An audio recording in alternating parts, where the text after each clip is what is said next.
It's a great pleasure for me to be here with you for the development of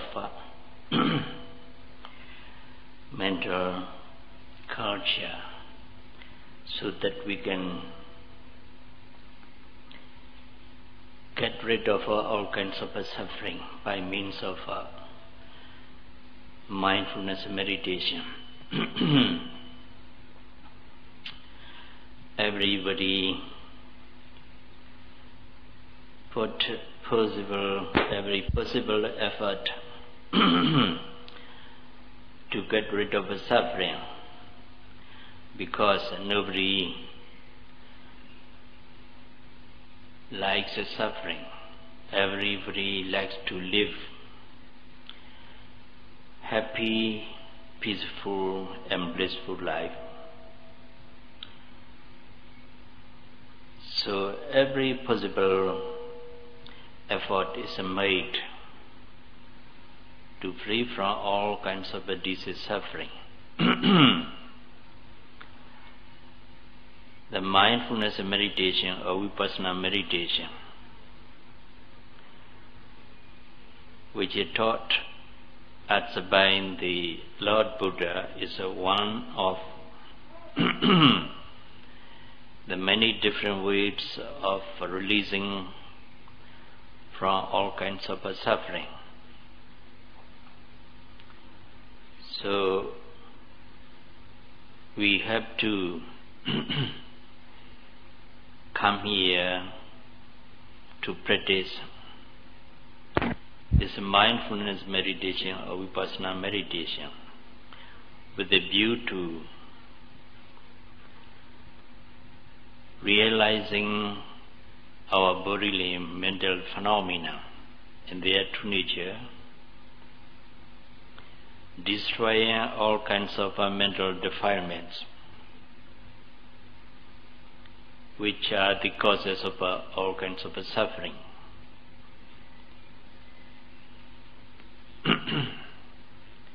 And get rid of and attain to the cessation of suffering, Nibbana.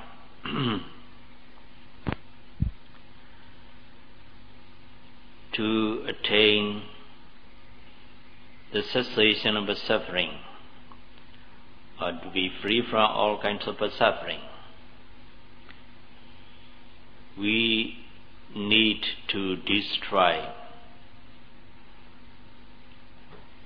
all mental suffering, such as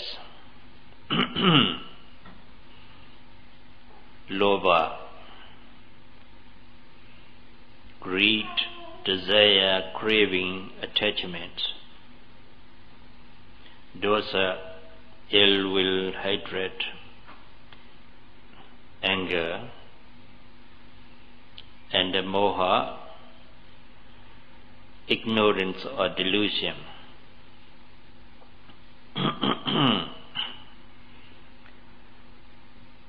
To eradicate all these mental defilements,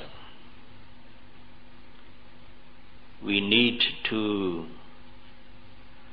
realize or rightly understanding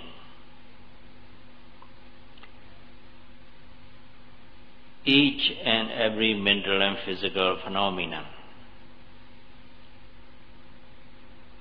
and their true nature.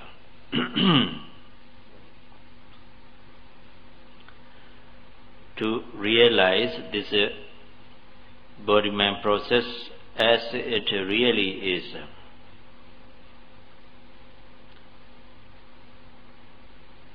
we need to practice this mindfulness meditation or Vipassana meditation by being aware of what is happening to our body and mind as it really occurs.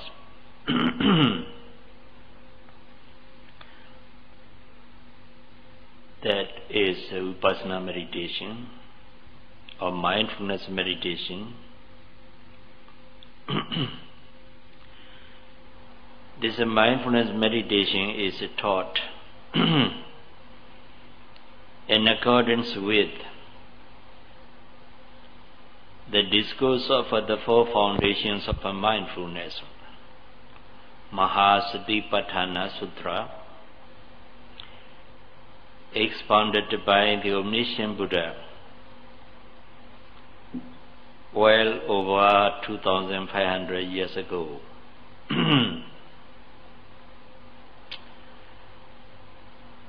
To practice this mindfulness meditation or Vipassana meditation, first of all, we need to purify our morality, our moral conduct. To purify morality or moral conduct, we have to observe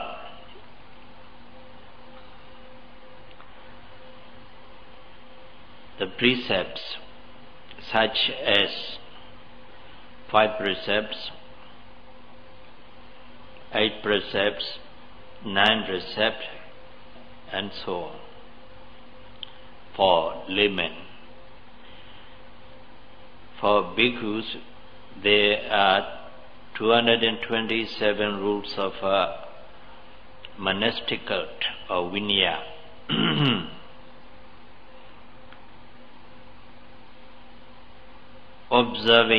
Fully observing these precepts, we can purify our moral conduct, morality.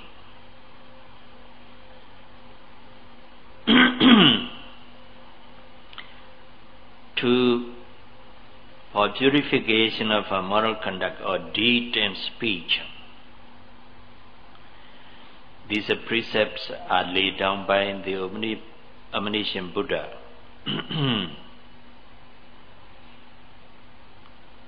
As a prerequisite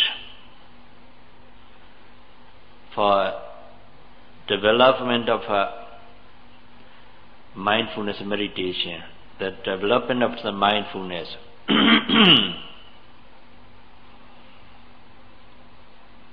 That's why we have to take up a precept here just now. The aim of the taking up a precept is to purify our deed and speech, moral conduct, which are indispensable to attain deconcentration of mind, on which the insight knowledge arises, based on which the insight knowledge arises.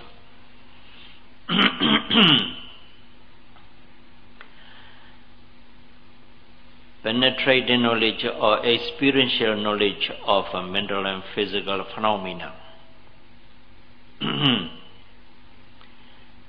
is indispensable to exterminate all kinds of mental defilements, which are the causes of all kinds of suffering.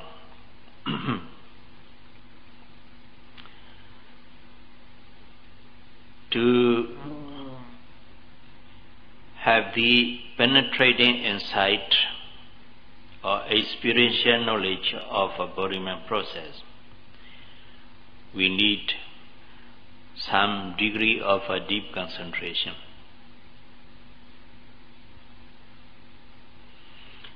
To attain some degree of a deep concentration, constant and continuous mindfulness of what is happening to our body and mind is required.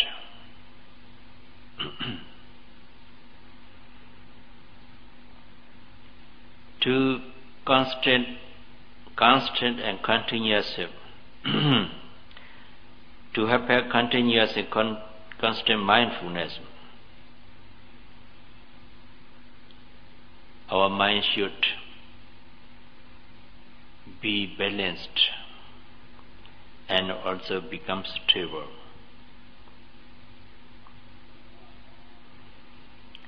To have a balanced and stable mind, we should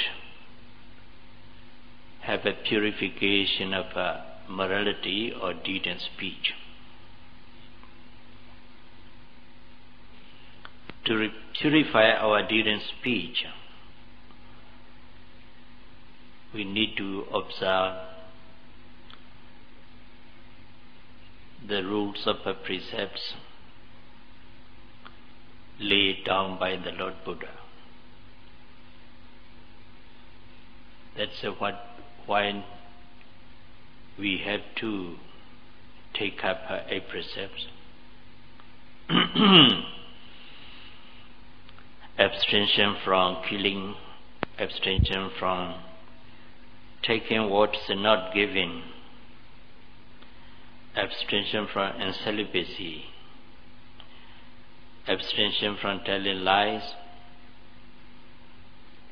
abstention from using any kind of intoxicant, abstention from taking substantial food after midday, and so on. You have the translation of these precepts with you. So, fully observing these precepts, our deed and speech will be purified. Based on purification of our deed and speech, we are able to concentrate our mind on any object of meditation to a large extent.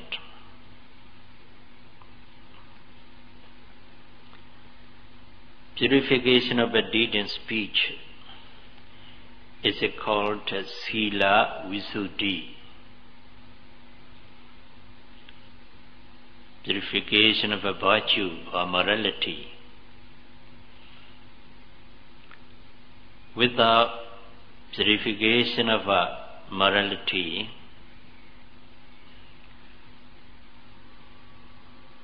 we do not have a clear conscience.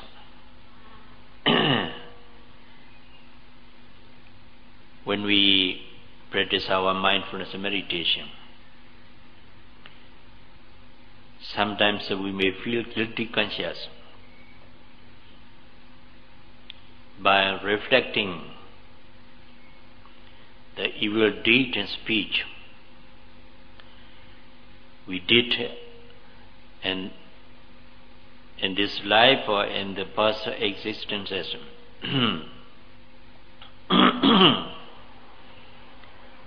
then we feel guilty conscious. Then our mind cannot be balanced and stable and clear.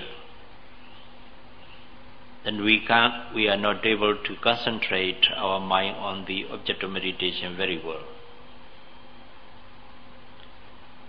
So, to have a clear conscience and clarity of mind,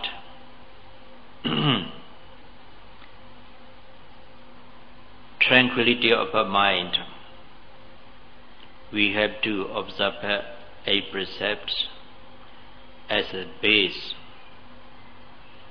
for our meditation, Vipassana meditation.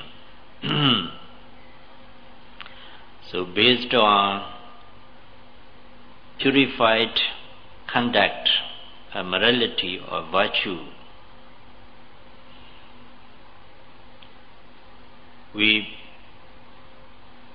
concentrate our mind on any mental process or physical process as it really occurs. Because of a clear conscience,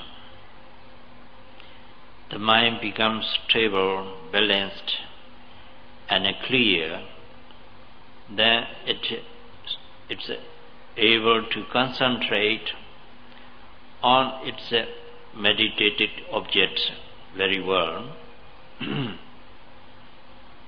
Then we attain deep concentration of the mind. When the mind is deeply concentrated on any mental or physical process,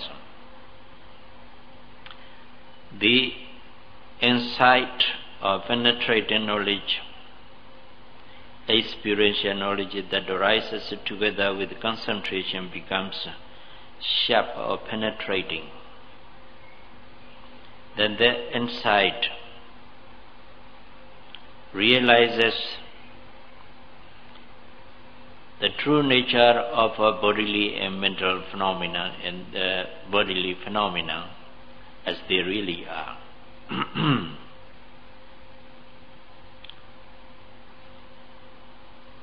So we have to observe these precepts. As you know, in Buddhism,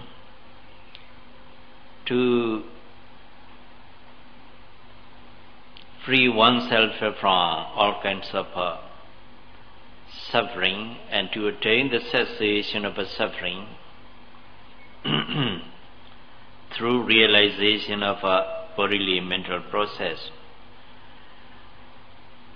we have three kinds of training. The first one is Sila Sikha, training in Sila, virtue or moral conduct.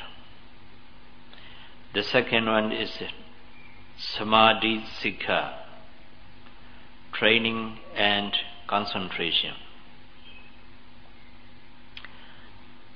The third is Panya Sikha, training in insight or wisdom or enlightenment.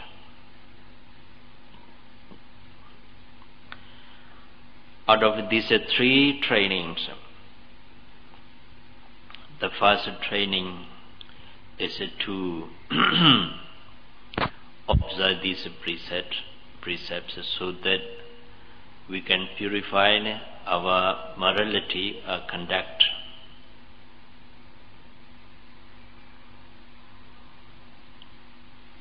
Based on purified morality or conduct, we contemplate our mind, contemplate on any mental or physical phenomena as it really is. That is Vipassana meditation. I think here we need to explain very briefly the difference between Samatha meditation and Vipassana meditation.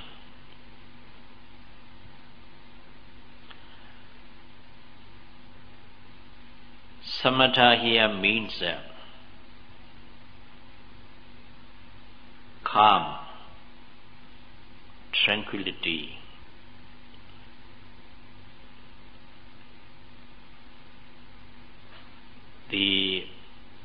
The commentary to Pali text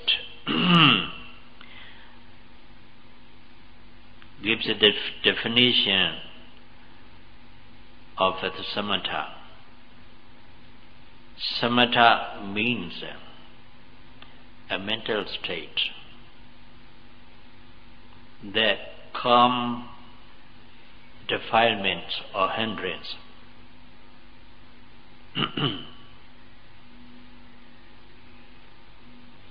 When the mind is not concentrated on any object of meditation, it's unable to calm any of a hindrance or mental defilement. It's only when the mind is well concentrated on the object of meditation that it can calm all kinds of hindrance and defilement, mental defilements.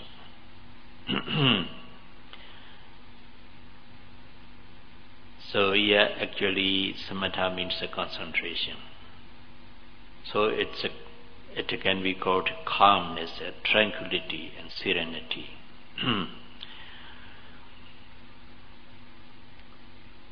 Then according to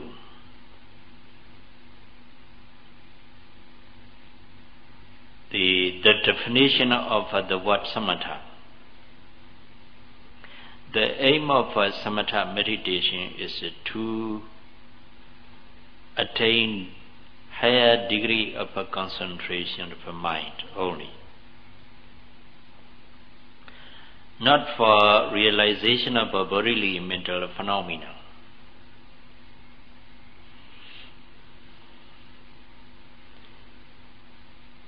So samatha meditator cannot realize any mental or physical phenomena,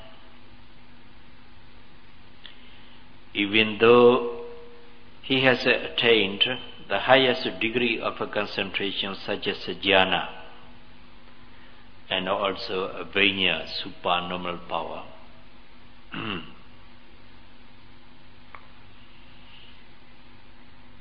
So samatha meditations aims at attainment of a deep concentration only.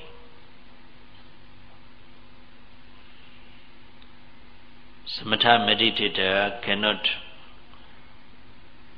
realize a bodily and mental phenomena in their true nature, so he is not able to destroy the defilements, mental defilement, which are the causes of suffering.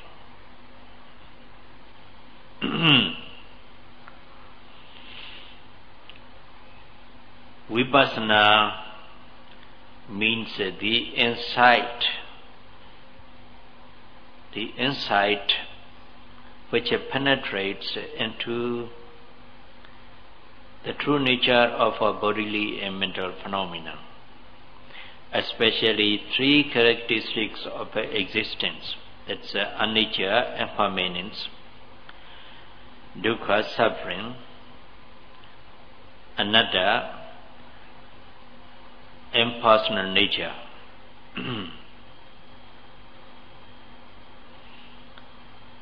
But without some degree of concentration,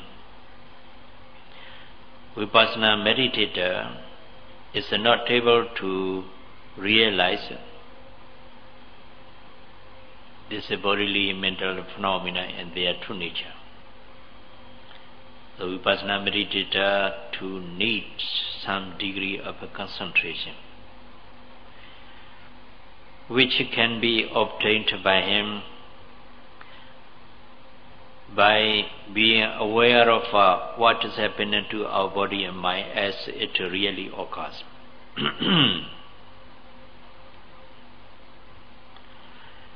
Then the aim of a Vipassana meditation is to attain the cessation of suffering through realization of a bodily mental phenomena based on some degree of a deep concentration.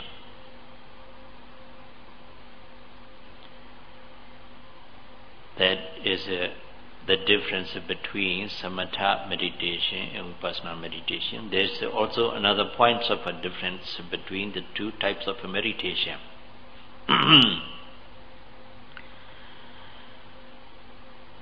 The purpose of a samatha meditation is to concentrate the mind on a single object of meditation. So samatha meditator takes a single object as the subject of meditation. He focuses the mind on a single object of meditation.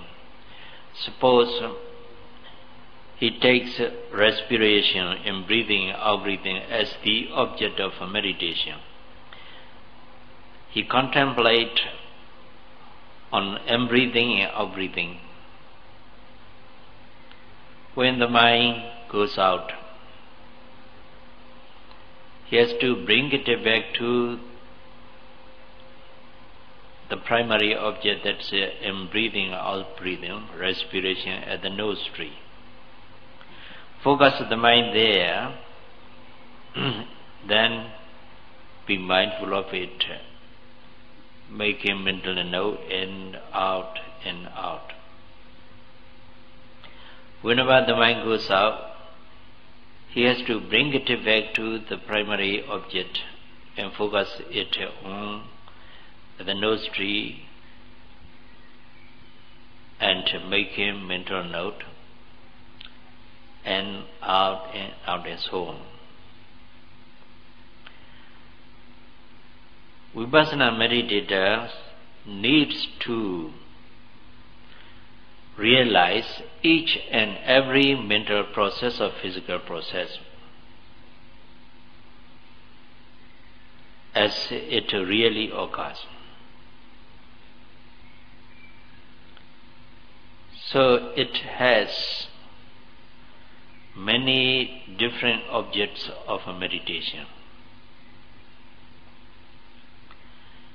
Any mental states can be the object of Vipassana meditation. Any emotional states can be of the object of meditation. Any physical process or physical activities, actions or movements can be the object of meditation. Because the Vipassana meditator needs to rightly understand each and every mental, physical process and their true nature. So he hasn't a single object of a meditation. He has many varieties of different mental and physical process as his object of meditation, the object of meditation.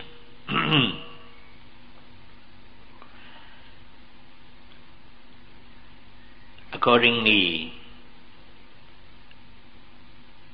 while engaged in a Vipassana meditation, his mind goes out, thinks about something else. Vipassana meditator must not bring the mind back to the primary object. He must follow the mind which is going out or wandering or thinking about something else.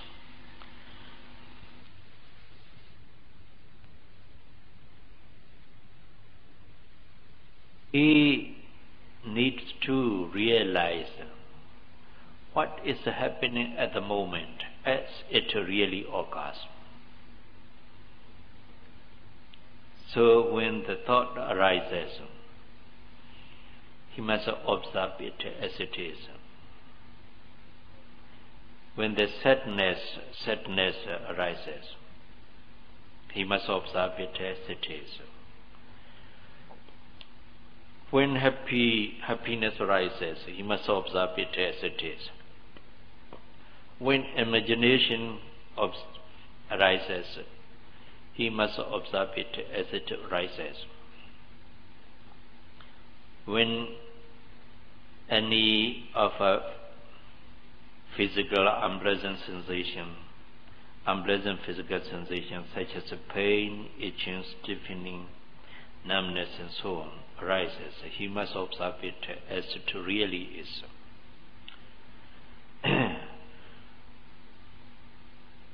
Any mental states, emotional states, physical process is the object of meditation because it needs to be realized by a Vipassana meditator. So here the difference between Samata meditation and Vipassana meditation is that Samata meditator takes only a single object of meditation. Vipassana meditator takes many different physical process and mental process the object of meditation. But he takes only an object at a moment. At the same time, he can take 2 or 3 mental or physical process as the object of meditation. So what we have to be careful as Vipassana meditator is he must not bring his mind back to the primary object when the mind goes out and wanders or thinks about something else. He must follow the mind which is wandering or thinking about something else and observe it, be mindful of it as it really occurs, making mental note, thinking, wondering, and so on. Until that thought has disappeared, he must observe it. Only after the thought has disappeared, he should return to the primary object. So there's a difference between Samatha and Vipassana meditation. It's very much important to be understood.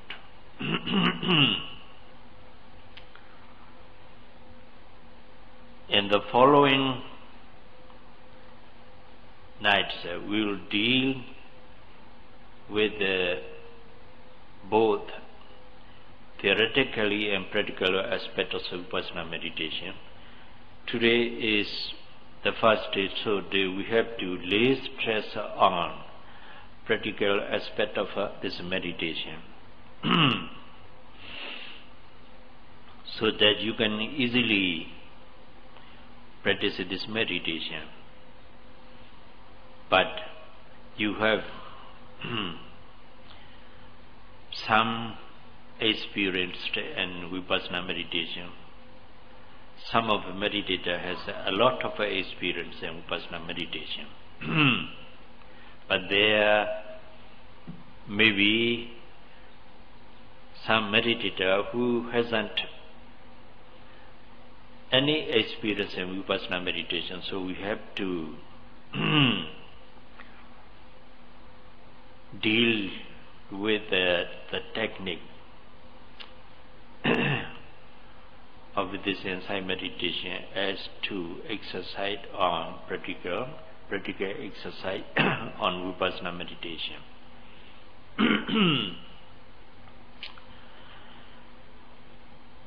Before you begin to practice Vipassana meditation, first of all, you have to reflect some attributes of the Lord Buddha which who teaches us this way of liberation. So the Buddha has innumerable attributes, but on any attribute, if we reflect, say enough. The 9 attribute of the Buddha is known to all meditator, I think.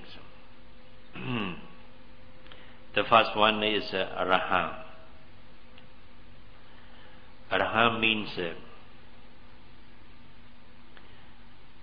the Lord Buddha or the omniscient Buddha who is worthy of honor and homage, because he has totally destroyed all mental defilements and attained the cessation of suffering. This is what the word Arahant, the attributes Arahant means. The Buddha who is worthy of honor or homage, because he has attained enlightenment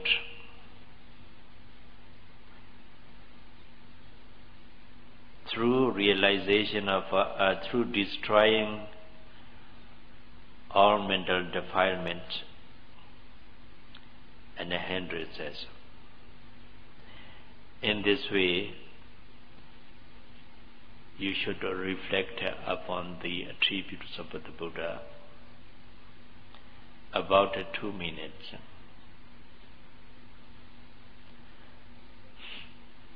By reflecting the attributes of a Buddha, you will be inspired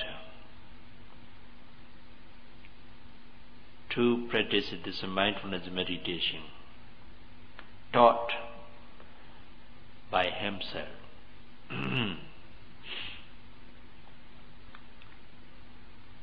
Then, after that, you should develop loving kindness towards all living beings. Metta. Reflecting the welfare of all living beings, wishing their peace and happiness and prosperity. You develop your loving kindness, spirit of loving kindness towards all sentient beings. Saying like this, may all beings be happy and peaceful. May all living beings free from all kinds of suffering. May all living beings get rid of suffering, and so on. In this way, you should develop your loving kindness towards all living beings. This is a call to Metta Bhavana, as you know.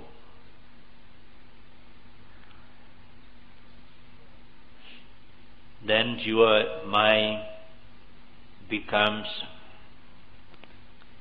clear, tranquil, serene, by developing loving kindness towards all living beings.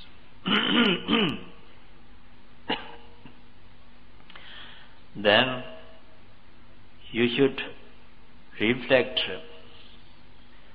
the repulsive nature of loathsomeness of your body by reflecting upon impurities of the body, such as intestine, blood, phlegm, and so on. When you reflect upon the impurities of the body, you become less attached to your body. Attachment is the suffering, the cause of suffering, as you know. Less attachment makes suffering less. So, when you reflect upon the impurities of the body, you have your attachment becomes less and less to the body. Then you becomes honest and developing your mindfulness meditation. Then the fourth one,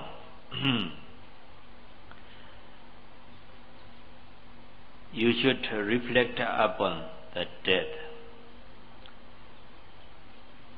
Ever approaching death, we can die at this moment.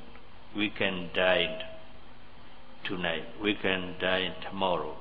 We can die day after tomorrow. So at every second, the death is approaching us.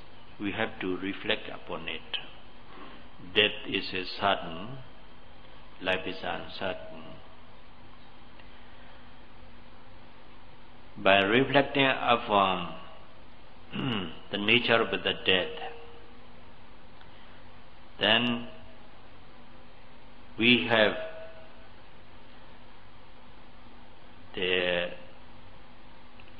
are very much willing to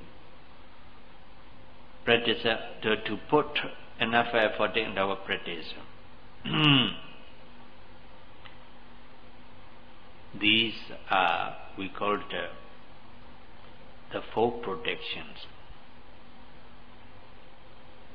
Reflection upon the virtues of the Buddha. Developing loving kindness towards all living beings. Reflection upon impurities of the body. And reflection upon the nature of the death. Said you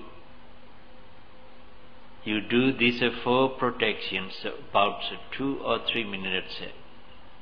After that you begin to practice your meditation.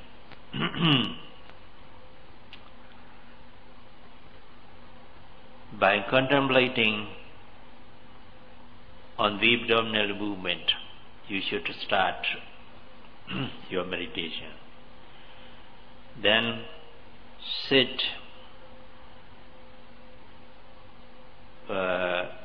not cross-legged position. If you crossed one leg upon the other against the other, then the circulation becomes irregular, unstable. And in a short time you feel numb or painful sensation. So the two legs should be evenly placed side by side. The left one outside and the inside, the right legs inside. Or the right leg outside, the left one's inside. As you feel comfortable, you should place these two legs side by side, not crossing one upon the other. Then body should be kept straight. Do not bend forward or do not bend backward. Head and neck must be straight. Then the hand should be placed in the ankle, the one after another, like this position. The left one, the left hand, the right one placed upon the left one, the palm upward. You should not touch the 4 inch, the 2 inch, the thumbs like this. If the 2 thumbs touches, then the pulse at the tip of the thumbs becomes so distant that you cannot note any other objects. So the two tongues must not be touched. Then you should place hand in this way. And also you can put in this way too. The two hands must be put on each knee, this way. The palm upward, not this one. If you do put this way, the heat on the palm is too tense. Gradually it becomes severe and severe. Then here the feeling of a hot sensation becomes unbearable later on. So you should put in this way. Then focus the mind on the abdominal movement. The clothing at the waist should be loosened. You should not tighten the clothes very tight. Loosen so that the abdominal movement, the abdomen moves very freely. Then focus the mind on the abdominal movement and observe the movement of the abdomen. Outward movement of the abdomen and inward movement of the abdomen. The movements depends on the physical position of the meditator. Sometimes the movements rises outward and then falls inward. For some meditator, the movement rises upward and falls downward. Whatever it may be, what you need is just to know or just to be mindful about what's happening at that moment as it really occurs. That's all. When you feel upward movement, you observe it rising. When you feel downward movement, you observe it rising. When you feel outward movement, you note rising. You can do it. Labeling or making mental note is needed in the beginning of the practice so that the mind can be concentrated well on the object of meditation. The labeling or noting helps the mind to focus on its object very well. So you note rising, falling, rising, falling. When the rising movement and falling movements are not distinct to your mind, then you can put both hands on the movement. Then when the abdomen rises, the hands moves outward or upward. When the abdomen falls, the hand falls inward. In this way you can note rising, falling. Do not take deep breath or vigorous breath so that you can make it distinct. Because the breathing should be normal and natural. When you take it quick or vigorous, then you get tired in a short time. So breathing should be normal and natural. Focus the mind on it and knows it as much as possible. Making mental note as rising, falling, rising, falling. When your mind becomes concentrated to a certain extent, you will be able to feel the rise and fall of the movement very distinctly. Then you can note it very well. Rising, falling, rising, falling. While you are engaged in the movement of the abdomen, your mind goes out. You must not cling to the abdominal movement. You leave it alone and follow the mind which is wandering and observe it wandering until it has disappeared. After it has disappeared, you return to the primary object, that's the rise and fall of the abdomen. When you feel any painful sensation or numbness on any part of your body, you should focus on that sensation and note it as it is, making mental note pain, or numb, and so on. After the sensation, the physical painful sensation becomes subsided or disappeared, you return to the primary object, rise and fall over the abdomen, note as usual. Rising movement and falling movement of the abdomen is a Vayodhatu, wind element, one of the four primary material elements, which is a very predominant to be realized by a meditator. Vayodhatu, wind elements, has the characteristic of movement, motion, vibrating, supporting. Movement, motion, vibrating, supporting is the specific characteristic of a wind element, Vayodhatu. You have to realize it very thoroughly. That's why we have to start with it.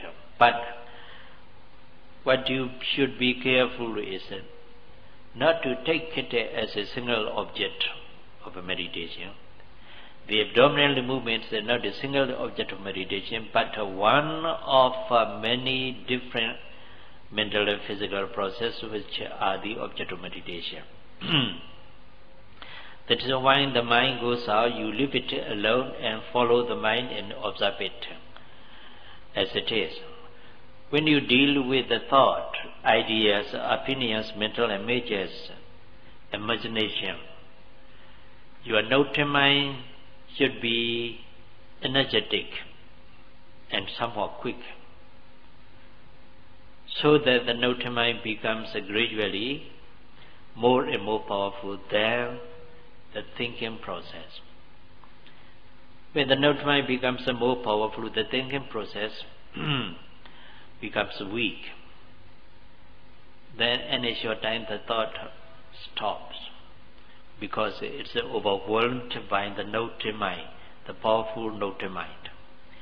That's why you need to note attentively, energetically, and somewhat quickly.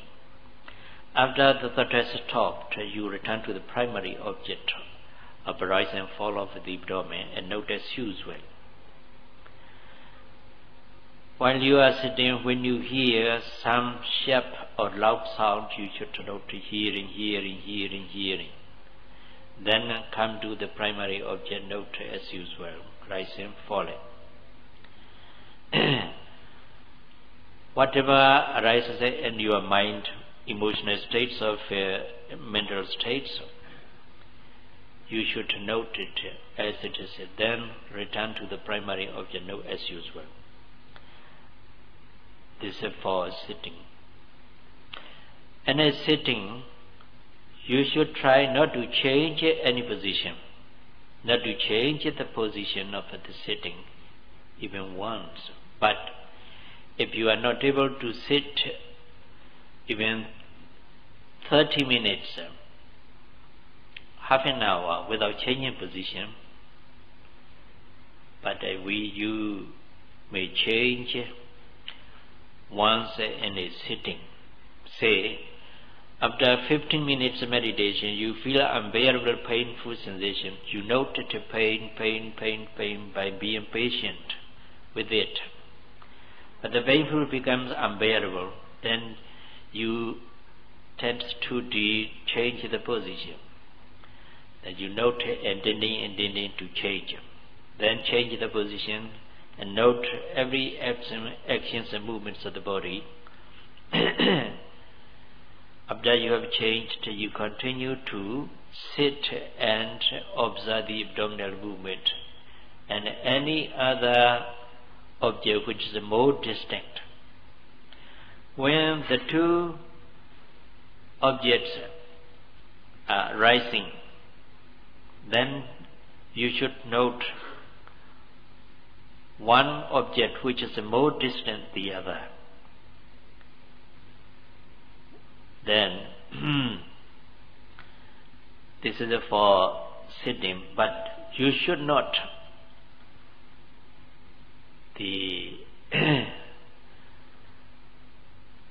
you should keep your body still.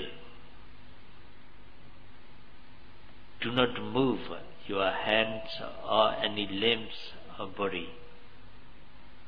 Try to keep it very still and quiet so that you can attain deep concentration of the mind.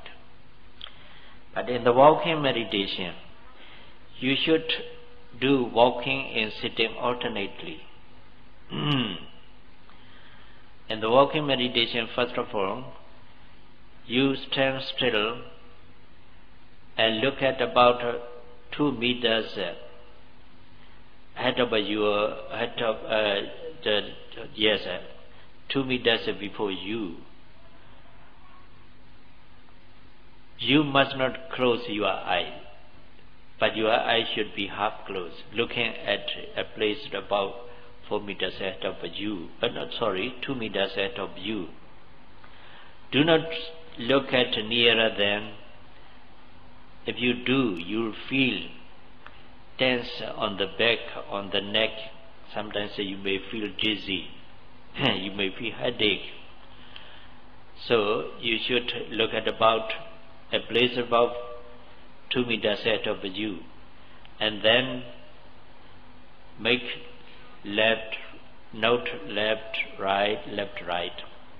When you make left steps, observe it and make mental note left. When you do right steps, you observe it and make a mental note right, left, right. About 20 minutes. After that you note lifting, moving, lifting, putting, or lifting, dropping. 2 parts of a step must be noted. About 10 minutes. After that you should note lifting, pushing, dropping. 3 parts of a step must be noted. Slowly lifting, pushing, dropping, lifting, pushing, dropping. In this way you should walk at least an hour, if it is possible. While walking, if your mind goes out, note the mind and then come back to the walking meditation and note the foot, the stepping. Your stepping must not be loud, stepping should be short. Your step should be a length of a foot, so that you can very well observe it. Each part of a step. You must not look around here and there. Then, in this way you should walk back and forth. But do not make any noise, putting down the foot very strongly. You have to put down very, very slowly. You have to lift very, very slowly so that you can be aware of each movement of the foot very well. This is a walking meditation. Yes, now time up. I think you can walk and sit, practice meditation. May all of you practice your meditation strenuously and attain the cessation of suffering. Sadhu. We will continue tomorrow this exercise, practical aspect of meditation. So I want to request you not to make any noise when you